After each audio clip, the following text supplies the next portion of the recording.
Hola, ¿cómo les va? Muy buenas noches. Bienvenidos al Día D aquí en el canal público de la ciudad, el canal de la Universidad Nacional de Mar del Plata, donde todos los jueves nos encontramos para seguir analizando los temas. Y, por supuesto, el coronavirus sigue siendo el tema central. Y después del comentario de lo que fue el programa en general, de lo que fue la semana pasada, en torno a las cuestiones que generaban confusiones que, por lo pronto, desde lo personal, sigo teniendo, digamos, ¿no? Sobre qué plan hay con respecto a esto.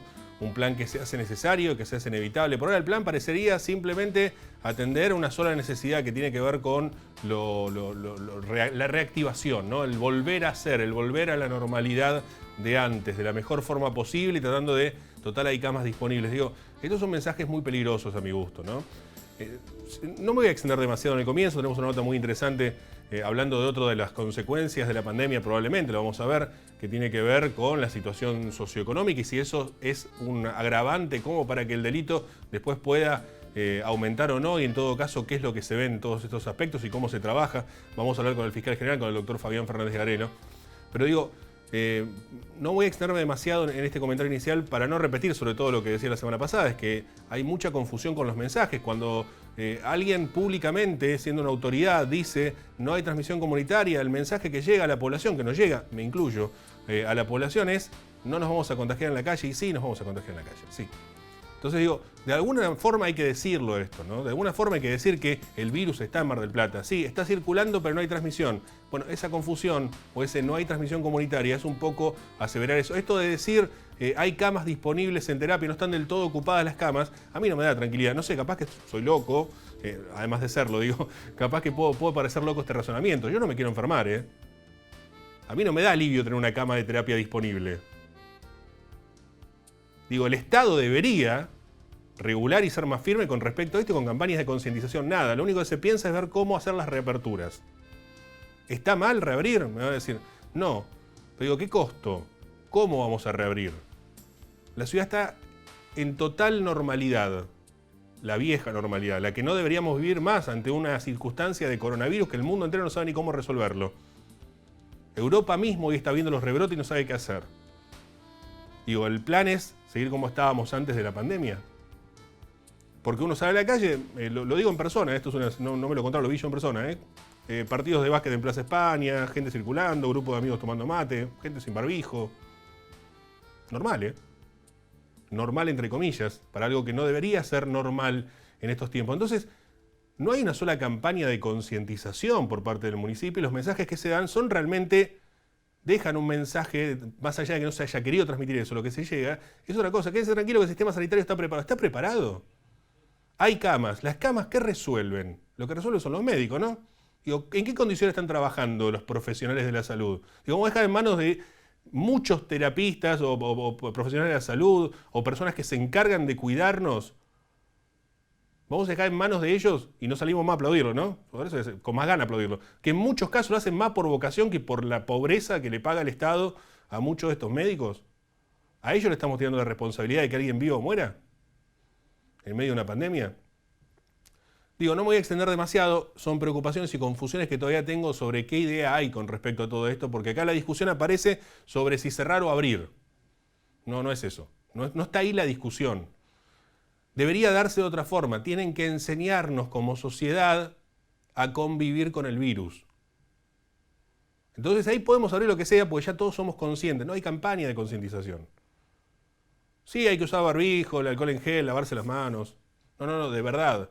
Mostrarnos la peligrosidad que tiene este virus, lo fuerte y lo rápido que se contagia y las secuelas que deja, porque sí, tenemos 500 recuperados. Fíjense las secuelas que le dejó a muchos de ellos. Problemas cardíacos, problemas respiratorios. No es un chiste esto, no es una gripecita, como diría Bolsonaro, pese a que Mar del Plata tiene algunas características con respecto a la apertura relacionadas a lo que ocurre en Brasil. Voy a cerrar este comentario simplemente, y por eso digo no me voy a extender mucho, con un dato y ustedes saquen las conclusiones. 3 de julio a 3 de agosto, un mes, 900 casos, casi un muerto por día en Mar del Plata. Digo, las cifras son contundentes. ¿Sí? Si extendemos un poquito más allá del mes, estamos hablando de 1000 casos en un mes. ¿Sí? El 3 de julio teníamos 50 casos en total en 4 meses. Hoy tenemos casi 1000 casos. ¿No? Había 2 o 3 muertes, lamentablemente. Hoy ya superamos las 30 muertes. Un mes. Los datos son contundentes. Digo, si nos vamos a hacer todos los tontos porque estamos cansados, me incluyo, ¿eh? O si vamos a pedir que seamos responsables como sociedad, me incluyo en el grupo de los irresponsables si quieren. Y estamos un poco jugados con respecto a algo que es severo, que es grave y que afecta a todo el mundo.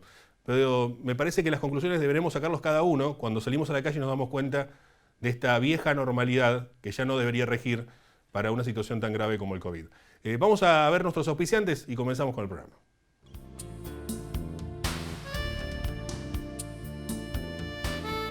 Auspician este programa.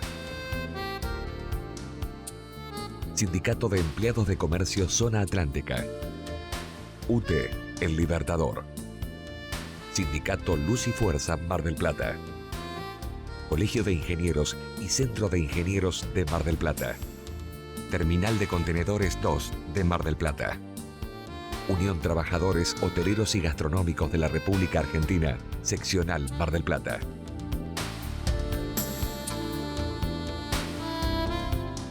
Y como brevemente lo anticipaba en el comienzo del programa, tenemos el gusto de saludar al fiscal general, doctor Fabián Fernández Garelo.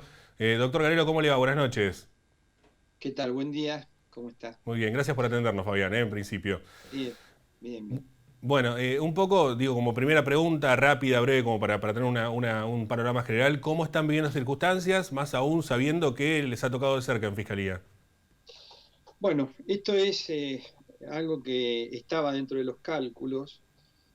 Nosotros hemos sido todos los fiscales, muy conscientes en esto de cuidarse. Yo le hago un comentario. En Mar del Plata son 32, 33 fiscales que tenemos y son insustituibles en la función. ¿Por qué? Porque el único funcionario del Ministerio Público Fiscal que puede convocar a un ciudadano a proceso es el fiscal. Esto no puede ser sustituido por un secretario, por un instructor, con lo cual si tuviésemos contagiado a los 32, 33 fiscales, no podríamos ni aprender ni detener a nadie, por ejemplo.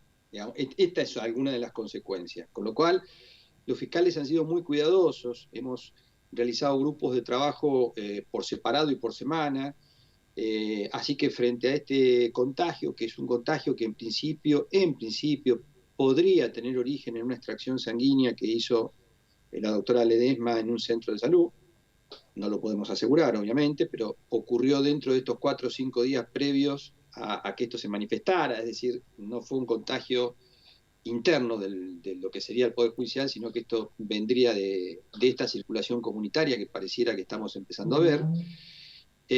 Así que bueno, hemos tenido que aislar a una cifra, estamos trabajando en este momento, de personas del Ministerio Público que debe estar entre 20 o 30, lo cual es un número importante. Pero bueno, esperemos que esto no tenga más, que no sea más que un episodio que podamos superar. Uh-huh. Fabián, hemos hablado en veces anteriores con relación a la situación del trabajo que están haciendo de Fiscalía. En principio era por quienes incumplían la cuarentena, bueno, después ahora estamos en una situación de distanciamiento social, ya ni eso se cumple. Mar del Plata es una situación muy particular desde mi punto de vista, recién lo expresaba, no voy a profundizar sobre eso, pero digo, una situación muy particular incluso con respecto a lo que ocurre a nivel nacional en cuanto a las actividades y demás. Pregunto, digo, esto ha cambiado, ¿no? Ahora el problema vuelve a focalizarse en el tema criminalidad o el tema de los delitos que se van cometiendo. ¿Cómo está la situación con respecto a esto?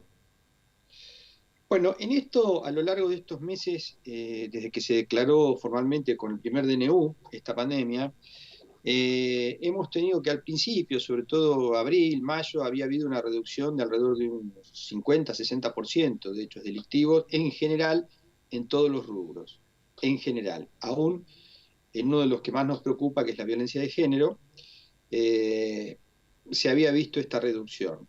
La violencia de género, hago un pequeño paréntesis, tiene dos aspectos: la violencia intrafamiliar en el hogar o la violencia de la expareja que va a buscar a la expareja al lugar de trabajo, la persigue por la calle. Son dos aspectos. La relación es 60-40 más o menos, es decir, 60 dentro del hogar, 40 al resto.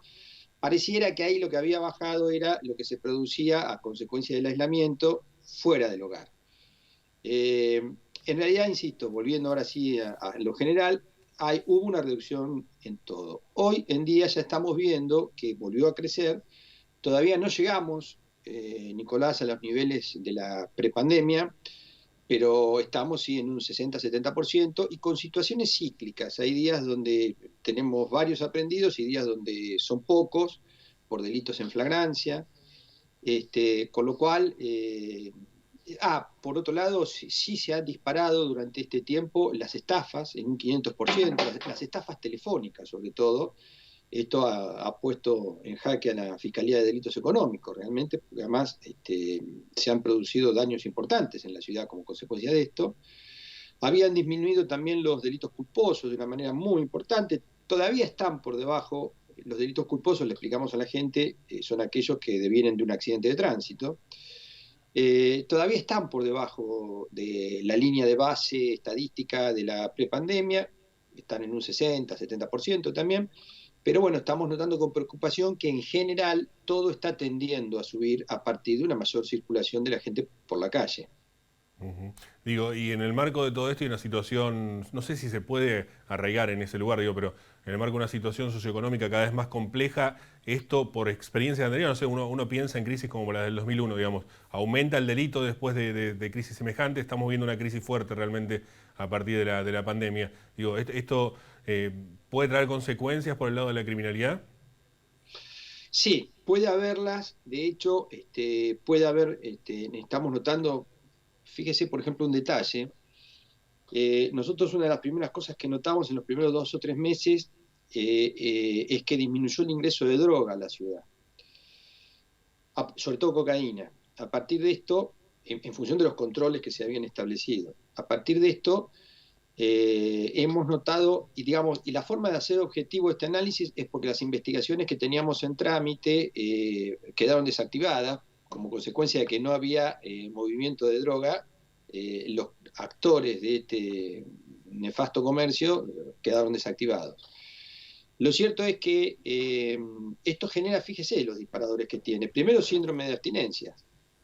Bien, y esto genera seguramente, por ejemplo, en el marco de la violencia familiar, donde de cada 10 mujeres que hacen denuncia por violencia, 6 o 7 dicen que sus problemas comenzaron con su pareja cuando empezaron a consumir droga, es decir, un 60-70%. Frente a síndromes de abstinencia, obviamente, esto puede haber disparado como efecto secundario de la pandemia el sostenimiento de los niveles de violencia familiar en el marco de los hogares. Pero a su vez estamos advirtiendo una serie de hechos que no es que no teníamos antes, pero los estamos viendo con más frecuencia y mayor virulencia, que son peleas muy violentas entre grupos, en barrios, donde pareciera ser que hay cuestiones territoriales de droga o de falta de pago de droga, en fin, inclusive con heridos que no quieren formalizar denuncias a pesar de estar heridos, con lo cual tenemos distintas. Nos pasó también en el 2001. En el 2001 lo que se había realmente, si se me permite la expresión, disparado eran las denuncias por amenaza. Habíamos pasado de tener 1.200 anuales a tener 5.000. ¿Por qué? Porque la gente se iba a amenazar a los gerentes de banco y a los empleados. Entonces había todo un cúmulo de situaciones que tendremos que ver cómo evolucionan, sobre todo en esta fase en la que paradojalmente se está generando esta idea de que hay más circulación y hay menos restricciones, con lo cual esto puede conllevar una serie de efectos secundarios que hoy todavía no necesariamente podemos establecer.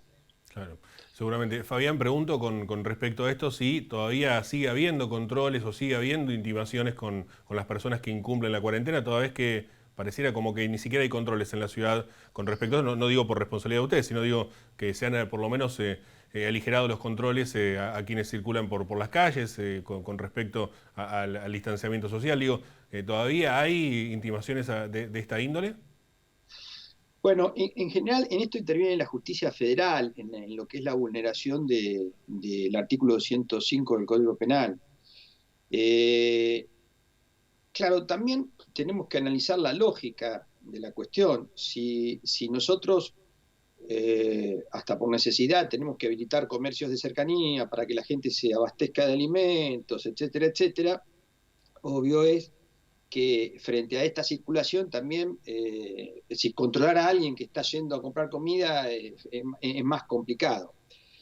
Desde este punto de vista hay algunos detalles, como por ejemplo está prohibido usar barbijos, pero no hay ninguna sanción para quien no lo use. Tendríamos que reparar un poco en estas cuestiones, aunque sea una sanción de multa. Y uno ve que en la vía pública hay gente que anda sin barbijo y no va precisamente corriendo, y por más que pretenda generar distanciamiento social, sin barbijo el tema es complicado. Entonces, el tema de los controles yo creo tiene que ver un poco con las posibilidades que las fuerzas de seguridad tienen que hacer en ese equilibrio de decir, bueno, hay actividades permitidas, pero también hay que mantener el distanciamiento. Y es un tema muy complejo en una sociedad que, si bien es cierto, ha adoptado pautas de cuidado, también pareciera que con estas aperturas está haciendo más laxos estos cuidados, estos contactos. Yo veía que el fin de semana hubo hasta partidos de fútbol en barrios periféricos, hasta con hinchadas viendo los partidos de fútbol. Esto fue graficado por medios televisivos de la ciudad. Entonces, el tema de los controles, yo creo particularmente debiera estar un poco más claro, pero no por quien efectúa los controles, sino por lo que tenemos que controlar, o lo que tienen que controlar quienes efectúan los controles. Seguramente. Y con respecto al tema de las personas que han tenido algunas libertades o han sido liberados a partir de la situación de COVID, que ustedes también están haciendo los controles con respecto a estas domiciliarias que se han otorgado para evitar los contagios, ¿cómo está la situación? No, eso lo hemos seguido muy de cerca. No hemos tenido, inclusive con sistemas tecnológicos que nos dan cierta certeza, y todo un equipo del Ministerio Público trabajando con eso, no hemos tenido que pedir que se dejen sin efecto muchas de estas libertades. También es cierto que los jueces de Mar del Plata han sido muy prudentes con esto. En general, las libertades o morigeraciones que se han concedido, en general, han sido morigeraciones de gente que ya estaba por cumplir la condena, es decir, situaciones de esta naturaleza. Con lo cual, el mismo controlado es consciente que le falta poco para terminar de cumplir la condena y prefiere cumplir con su aislamiento en domicilio o su morigeración en domicilio, en este caso. En realidad, nuestras preocupaciones a veces están más enfocadas hacia esta problemática que justamente este caso de COVID en el Ministerio Público plantea, y es no ser nosotros quienes contagiemos a los detenidos y que este contagio ingrese en el penal de Batam. Porque esto sí generaría una situación compleja. Esto hasta aquí lo hemos venido evitando, esto hasta aquí se ha venido controlando de la mejor forma posible, y vamos a seguir haciéndolo, desde luego. Pero bueno, es compleja la situación, sobre todo cuando uno advierte que, bueno, no estamos en la misma situación que hace 2 meses atrás. Para finalizar y agradeciendo el tiempo, Garelo, pregunto sobre cómo sigue ahora, ¿no? Todos aislados, ¿van a continuar? ¿Cómo seguirá la tarea una vez que aparece un caso dentro de los fiscales? Sí, estamos en contacto permanente con la autoridad sanitaria, inclusive autoridad sanitaria dentro del Poder Judicial. Nosotros tenemos un cuerpo de sanidad que depende de la Corte, de médicos. Nosotros vamos a aislar ahora durante 15 días a todos los contactos estrechos, tengan o no manifestación de COVID, contactos estrechos con la doctora Ledesma. Su personal en primera instancia, y muchas veces las fiscalías envían un expediente de un lugar a otro. Dio la casualidad que la doctora Ledesma trabajó nada más que un solo día, el día lunes, con lo cual esto nos redujo bastante la cantidad de contactos que tenemos que chequear. Vamos a hilar, calculamos, no sé, estamos haciendo la lista en este momento, no menos de 15, 20, 25 miembros del Ministerio Público van a seguir trabajando en sus casas. Estos otros miembros del Ministerio Público no tienen una manifestación todavía de sintomatología de la enfermedad, es decir, no sabemos si están contagiados. De verificarse alguna de estas cuestiones, desde luego pediremos los hisopados de estilo y iremos ampliando la lista de contactos. Creemos que no, que esto va a estar, pero bueno, en esto es poco lo que se puede augurar, que esto estará limitado a los contactos de ese día lunes que haya tenido la doctora Ledesma, que eso es lo que estamos trabajando. Y bueno, y el resto seguiremos sosteniendo. Nosotros no hemos estado en ningún momento en feria judicial, nosotros no hemos seguido. Le consta a la ciudad que hicimos hasta el procedimiento de allanamientos de la Liga, por ejemplo. Es decir, no solamente seguimos trabajando las aprehensiones en flagrancia, sino aquellas investigaciones que pudieron ser factibles de ser trabajadas, ya sea porque tenían un largo tiempo.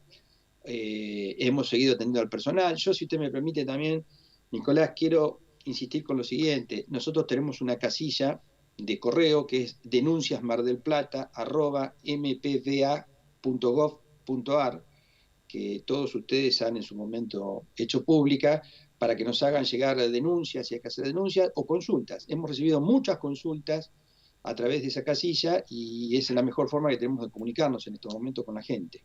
Seguro. Fabián, gracias por estos minutos, ha sido muy amable. No, gracias a usted, Nicolás. Que tenga buen día. Hasta pronto. El doctor Fabián Fernández Garelo, fiscal general, y bueno, la situación del COVID en distintos aspectos, principalmente en el día, este jueves, que se ha confirmado el caso de una fiscal que ha dado positivo de coronavirus. Vamos a una pausa, quédese que ya volvemos.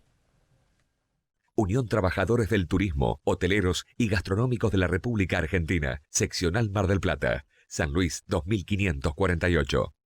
Con Edea WhatsApp podés consultar tu deuda, pagar facturas y hacer reclamos.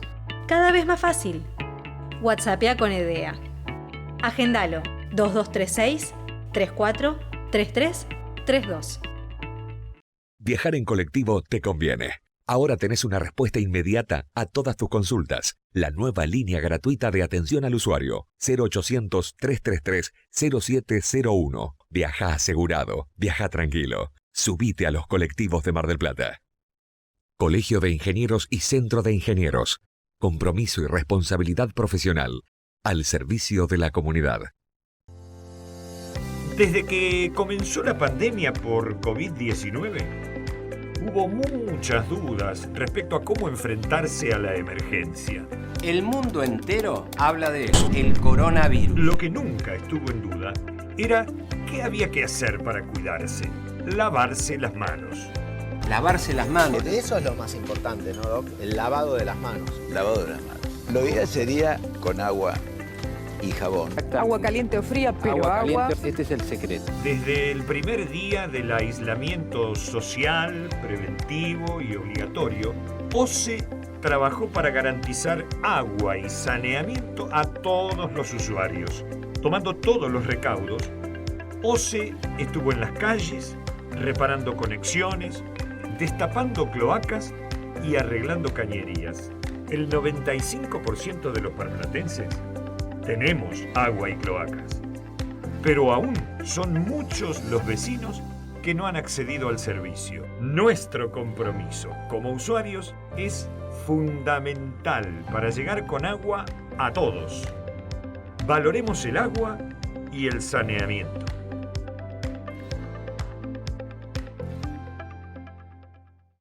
Terminal de Contenedores 2 de Mar del Plata. Trabajando por un puerto multimodal y una ciudad productiva.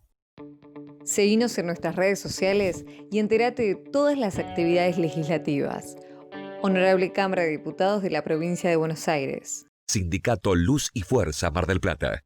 25 de mayo, 4135.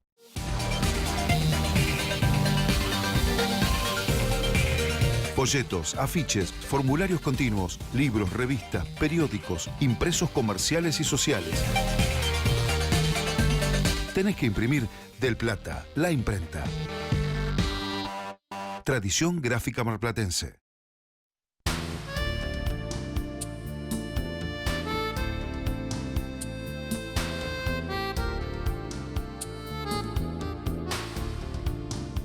Y comenzamos un nuevo bloque, vamos a hablar de economía con el licenciado Roberto Manuel Ortega. Roberto, buenas noches, gracias por venir. Buenas noches, Nico, ¿cómo andás? Muy bien, bueno, el tema acuerdo con los bonistas, ¿no? Lo tema principal. Central de la semana, vamos a dedicarle unas líneas al tema acuerdo, vamos a ver qué es lo que se acordó y cómo sigue para adelante, que es lo importante.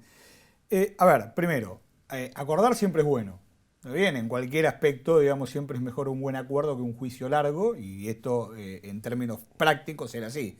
O acordábamos o íbamos a través del default, a un juicio en Nueva York, de que ya tenemos experiencia de que no nos fue bien. Por lo cual, el primer aspecto siempre es positivo, de que siempre... Estamos ante una buena noticia, en principio. Es una buena noticia. Después vamos a desgranar en por qué es bueno. Primero porque cambia el perfil de deuda, y hace de que en los próximos años que vamos a tener que pagar por lo menos, por ejemplo, este año cerca de 20.000 millones de dólares de capital e intereses. Ahora en los próximos 4 años vamos a tener que pagar nada más que 4.500 millones, lo cual es muy bueno desde el punto de vista, digamos, fiscal, porque vamos a tener mucho menos dólares con la necesidad de dólares que tiene la economía para otras cosas. Entonces, desde ahí también es bueno. Ahora, ese perfil de deuda, y acá el primer punto que hay que remarcar, pasaron 2 cosas. Primero, no se bajó el stock de deuda, o prácticamente no se bajó el stock de deuda. No hubo quita. Lo que hubo fue un estiramiento de plazos y una quita en intereses, pero no en quita en capital, por lo cual si antes teníamos más o menos 85-90% de deuda contra el PBI, hoy seguimos teniendo 85-90% de deuda, un poquito menos porque hubo una pequeña quita más o menos del 10%, pero es muy chiquita la quita que hubo en lo que estamos debiendo. Entonces la pregunta es ¿cuándo lo vamos a pagar? Claro. Bueno, en algún momento hay que pagarlo. En algún momento hay que pagarlo. Y esto lo que pasó es que se difirió más o menos 5 años el problema. Es decir, Alberto Fernández no va a tener problema de pago y ya el presidente que venga, Alberto Fernández, si es reelegido Alberto o si es algún otro, va a tener que estar empezando a mirar qué va a hacer con la deuda. ¿Está bien? Porque ahí va a empezar a haber de vuelta problemas de la deuda actual, de esta deuda que se renegoció. Eso como primer punto. El tercer punto positivo es que arreglar con la deuda implica un alivio muy importante para las empresas privadas. ¿Está bien? Que esto es un aspecto que siempre hay que tener en cuenta. Cuando entramos en default se hace más caro el crédito, no para el Estado, para toda la Argentina, y eso genera de que ciertas inversiones no se puedan hacer porque los que tienen que tomar créditos internacionales para poder hacer algún desarrollo terminan pagando algo que inhibe el negocio. Entonces, bueno, esto es bueno porque puede generar alguna corriente de inversión en la Argentina a través de empresas privadas. Ahora, ¿qué falta? ¿Qué es lo que ahora debería pasar para que la economía empiece a tomar esa normalidad que siempre habla Martín Guzmán? Viste que en casi todos los discursos dice que él quiere llevar a una economía normal. Algo que el gobierno está reticente a hacer, que es un plan económico. ¿Está bien? Hasta ahora todo bien. Esto que pasó es positivo y realmente, digamos, es para festejar. Ahora, sin un plan económico que tenga una consolidación fiscal importante en Argentina y que tiene un plan monetario serio en Argentina, esto puede desbarrancar igual. Digamos, y esto todos los operadores lo saben. Por eso la euforia de la bolsa de los primeros 2 días después se moderó, tanto ayer como hoy. ¿Está bien? Entonces, esa euforia, ¿por qué se moderó? Porque lo que ahora están esperando es decir, bueno, ¿cuál es el plan? Claro. Y que tiene que tener 2 patas. Primero, si la Argentina no baja déficit, eso implica que en el mediano plazo vamos a estar endeudándonos de vuelta. Si lo sumamos a lo que dijimos antes, es un problema. Y si la Argentina no arregla el tema monetario, porque estamos permanentemente haciendo de emisión para emitir déficit, hoy hay un problema de LELIQ de 30.000 millones de dólares.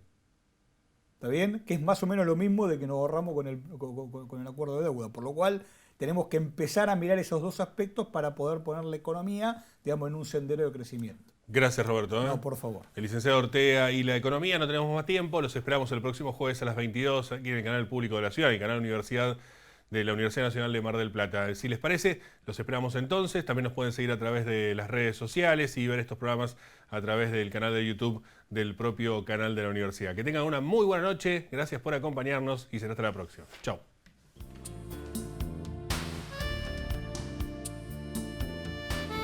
Auspiciaron este programa.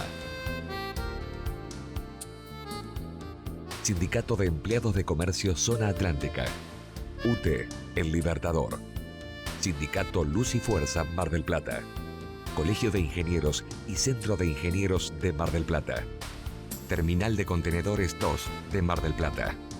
Unión Trabajadores Hoteleros y Gastronómicos de la República Argentina. Seccional Mar del Plata.